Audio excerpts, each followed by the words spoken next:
Hei, mans vārds ir Gunita Lakstiņas Kroderēna, un šodien mēs tiekamies 63. rubrikas Darīt ir radīt, ja nejaušība nav sērijā.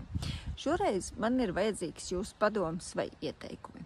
Pirms kāda laika viens no maniem kaķiem saslima, proti sāka slapināt ārpus kastes, un mēs atklājām, ka peļķītēs ir asins piejaukums.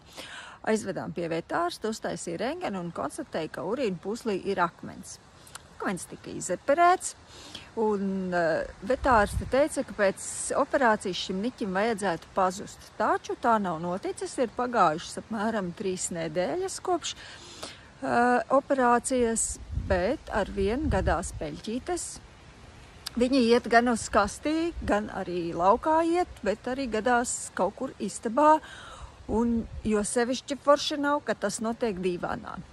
Nu tad, mīļie kaķu mīļi, vai jums ir kādi ieteikumi vai padomi, kā to ārstēt, lai panāktu, ka kaķis tomēr iet uz kasti vai laukā dobītē, bet nedara to tur, kur tas nav jādara. Gaidīšu ieteikumus un tiekamies atkal citu reizi. Čau, čau!